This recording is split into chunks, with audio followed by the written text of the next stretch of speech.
Hello everybody, how's everybody doing today? It's Monday. How was the weekend? Was it good? Mine was good. Both kids home. That was pretty awesome. I went and seen a movie yesterday, went and seen Karate Kid final chapter, whatever the hell it was, but oh my god. It was a nice break from doing it. Well, I like doing this though, I really do. But it was a nice break. A good story. A good story. It was well done. I enjoyed it. Ralph Macchiato was amazing. Macchiato. Seriously. We call him Ralph Coffee now. Anyway, you know who I mean. But yeah, he did a really good job. I really enjoyed it. There's a little surprise at the end, so if you go see it, you're going to giggle.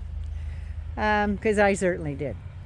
Okay, I'm going to talk about Abrego Garcia, who is now back in the United States. Do a quick little background, and then I'll get into some things that just happened either this morning or I think it was this morning or yesterday. Yeah. So Abrego Garcia came to the United States when he was 16 years old, and he applied for asylum because they said if he goes back to El Salvador he's going to be killed. So he decides that he applies for temporary protective status, and he got it. So he's been going to all his appointments and everything else. He's trying to become a citizen. His wife is an American citizen. He's got 2 children who are citizens. One little boy's autistic, I believe, and he's got a little girl probably around 6 or 7, somewhere around there. And he was picked up because ICE is doing all these stupid little hide and seek games. They're hiding out at kids' schools. They're hiding out everywhere. They're hiding out at court cases. These people are legally going through the process to become citizens of the country. And ICE is out there hiding in the bushes. So how do you expect to get anywhere? That was a mosquito. How do you expect to get anywhere when nobody will give you a fair shot and they're arresting them as they come out of the courthouse? So that's it's disgusting is what it is. It's truly disgusting. So that's what they're doing. So Abrego's got this status. Apparently it ran out, but he was still trying to go to court, go to all his dates and stuff like that. So he gets arrested. Wouldn't even call his wife or let him call his wife or nothing. They arrest him, and his daughter has to stay at the school, so I guess the school had to take care of that. Just horrible. So anyway, he gets arrested and put on one of those planes to El Salvador. So he gets down there, and the next thing you know, President Bukele there and the Mango Moose Knuckle side by side in the Oval Office, and reporters are asking them, well, why don't you guys make a deal and bring those people back? The court already told you couldn't do it, bring them back. And Bukele sits there right next to him. He goes, oh geez, I couldn't possibly send a terrorist to the United States. But he didn't mind taking them. He didn't mind taking terrorists that weren't even from his country. So that's bullshit.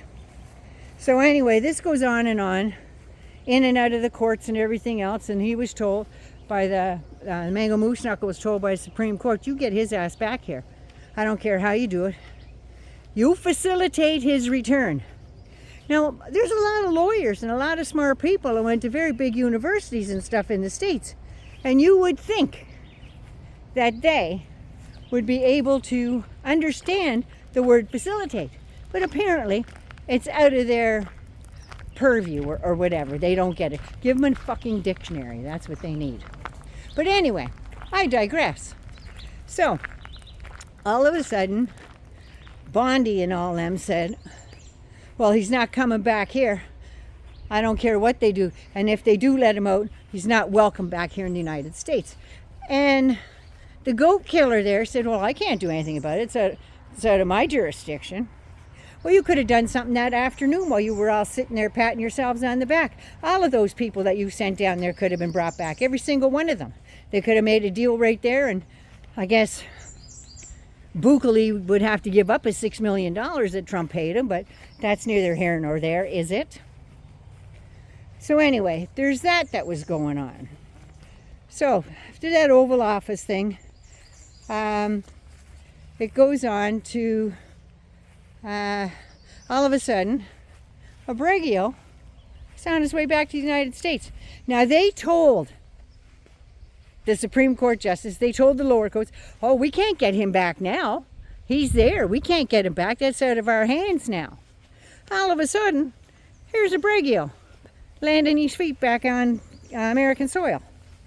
So he comes back, and as soon as his feet touch American soil, they indict him with 2 charges of smuggling and human trafficking.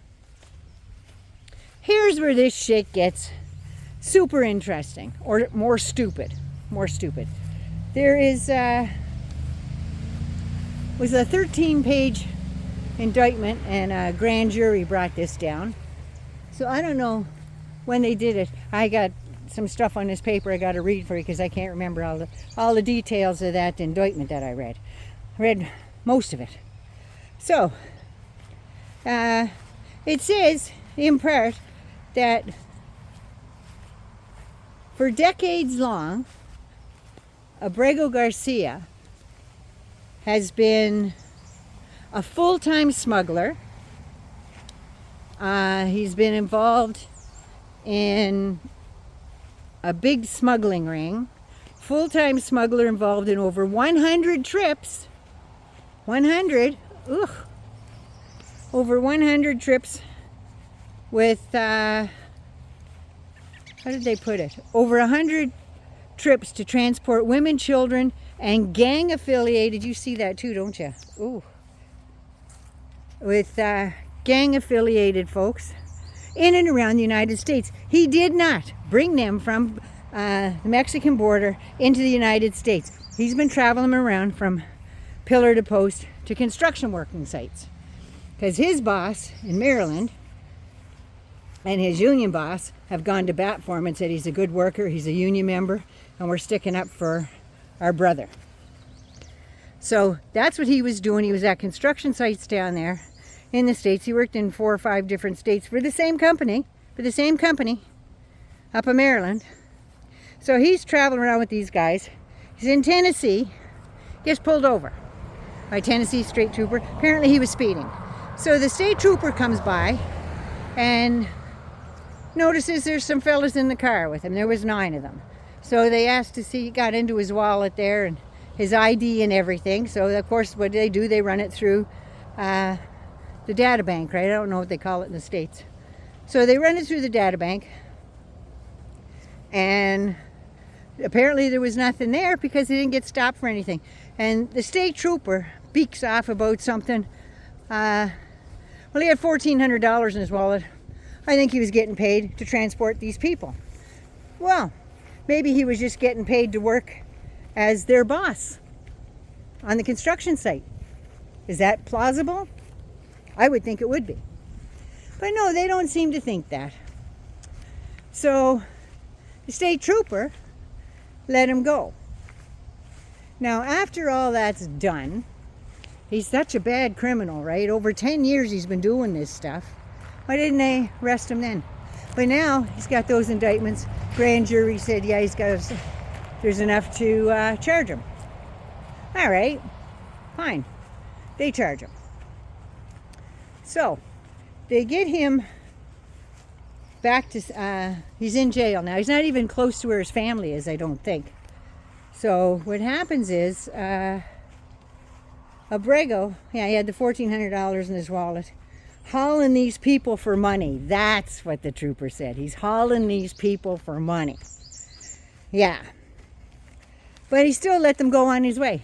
If he had a suspicion of human trafficking, you would think that he would pull them over and say, you're not going anywhere. And he would call ICE and Homeland Security and everybody else that he could, right?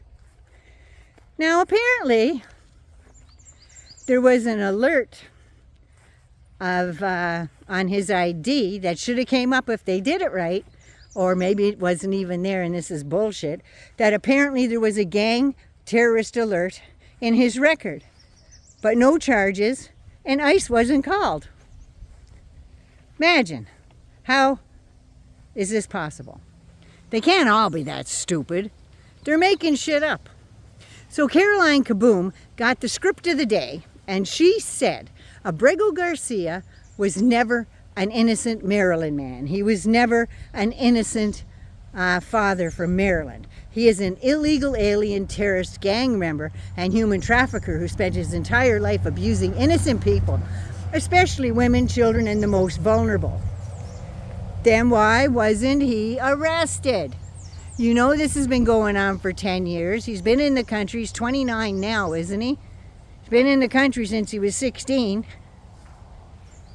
If you know he's been doing it for 10 years, why didn't you have him arrested? ICE people.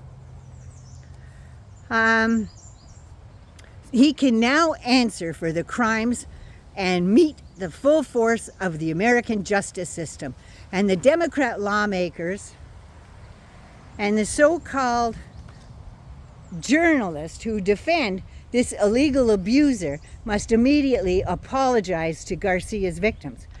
Well, you see, apparently all those crimes were all with gang members, so who's the victims?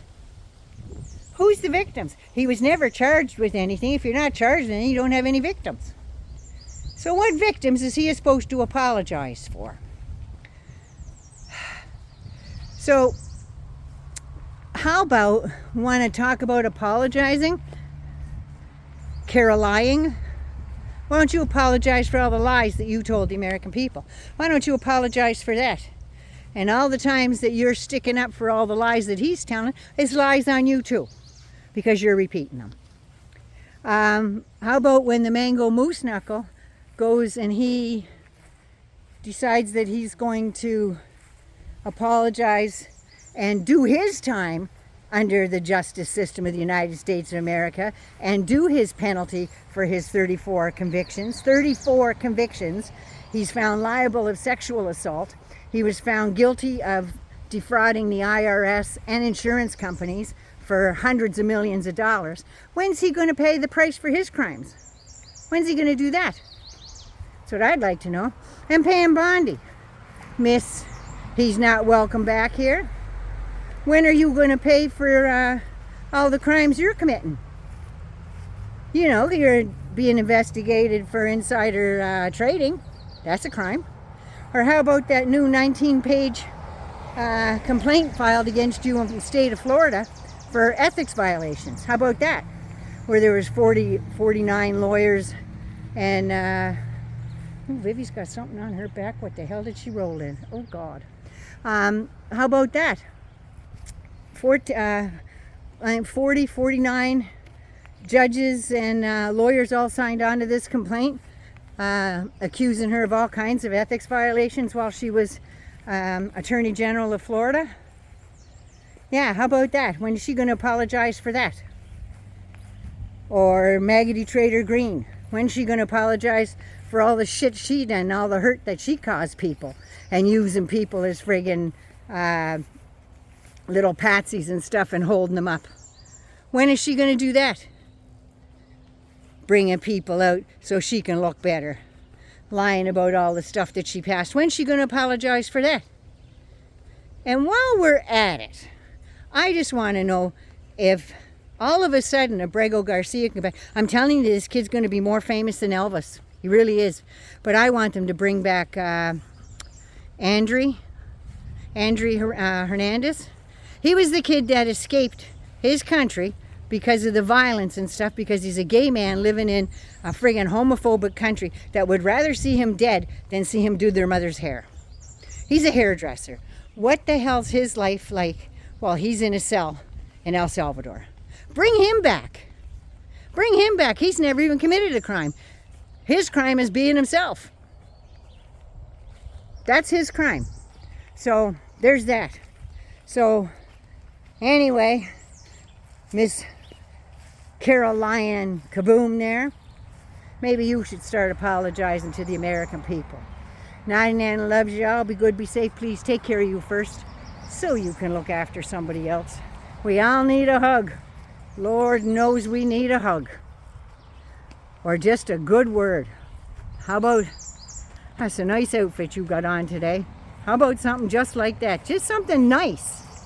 Do something nice. She can't do that. She can't do that. And I'm going to call her out. I might be not saying nothing nice about her, but I'm just telling it like it is. So anyway, if you're new, welcome. Love me, like me, share me. And don't forget to subscribe, everybody. Hangers on. Mwah, love you so much. And there's the... Look at that stuff on her back there now. What the hell is that? I got to take her in and clean her up now. Yeah, you lick your lips, Viv. Anyway, night, Nana loves you. Take care. It's been a day, hasn't it? It's been a day. So if you get a chance, go see Karate Kid. Put a smile on your face. I love you.